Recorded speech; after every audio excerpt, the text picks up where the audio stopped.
A mostani videóban megnézzük, hogy hogyan működik a Windows rendszerű gépeken beépített képmetsző alkalmazás. Először is keressük meg a Start gombra, kattintunk, azon belül az összes programot választjuk ki, megkeressük a Windows kellékek, vagy pedig kellékek nevű mappát, és itt találunk egy ilyet, hogy képmetsző. Hogyha erre most jobb gombbal kattintok rá, van egy ilyen választási lehetőség, hogy rögzítés a tálcán. Ezt érdemes megcsinálni, mert akkor mindig itt alul elérhető lesz az indító ikonja. Ezt én most meg is csinálom. Illetve még egyszer, ha rákattintok jobb gombbal, akkor az asztalra tudok egy parancsikont létrehozni. Ezt is megcsináltam. Ide került az asztalon a parancsikon, most innen elindítom. Amikor megnyitom a képmetszőt, egy ilyen kisebb, nagyobb ablak jön fel, kinek hogy van a beállítás a gépén, ez eltérő lehet. Ez egy viszonylag egyszerű kis alkalmazás. Ha itt megnézed, új metszet készítése előtt ki tudod választani, hogy a metszet alakja milyen legyen. Szabadkézi, téglalap alakú, ablakmetszet, az ugye egy nagyobb területet foglal magába, illetve a teljes képernyős metszet, amikor a teljes látható monitorképet kivágja neked, vagy lemásolja. Nézzünk most egy szabadkézi alakzatot.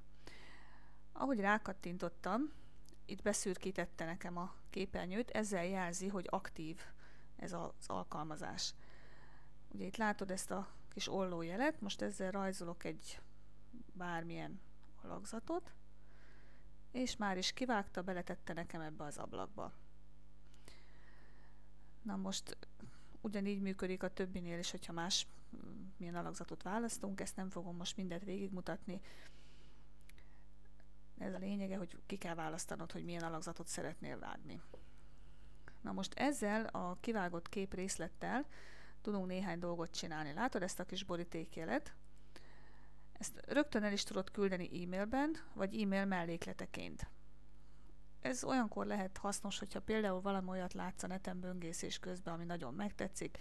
Ezzel a kis programmal gyorsan kivágod, és már is vagy elküldöd magadnak a saját e-mail címedre, vagy egy ismerősödnek későbbi felhasználásra. Itt van ez a toll jel, ennél is lenyitható. Itt választani lehet, hogy milyen színű tollal szeretnél erre a kivágott képre vagy a környezetére írni. Van piros, kék, fekete, vagy van egyéni toll.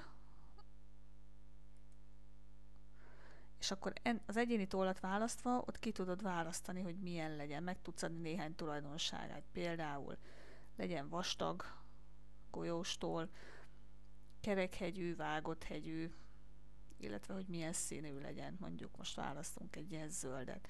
Ha beállítod, hogy miért szeretnél, leokézod, és már is ezzel tudsz írni.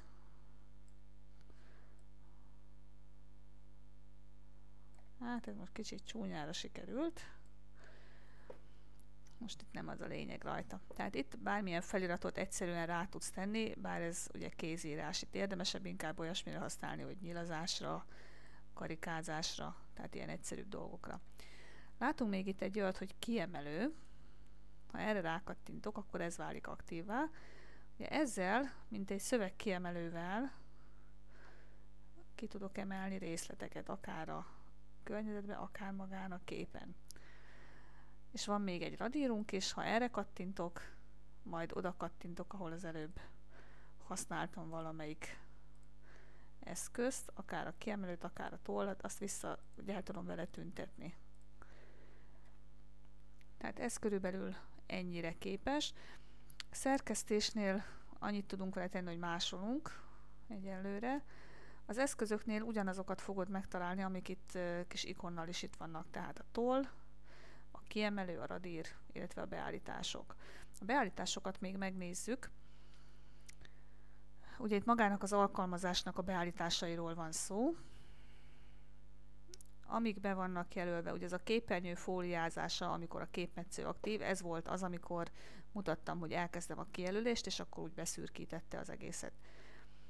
Kilépéskor kérdezzel rá a metszetek mentésére, ezt érdemes bejelölni, tehát amikor be akarod zárni az alkalmazást, akkor megkérdezi, hogy akarod-e menteni, amit kivágtál. Hát ez az URL címek hozzáfűzése, ez lényegtelen.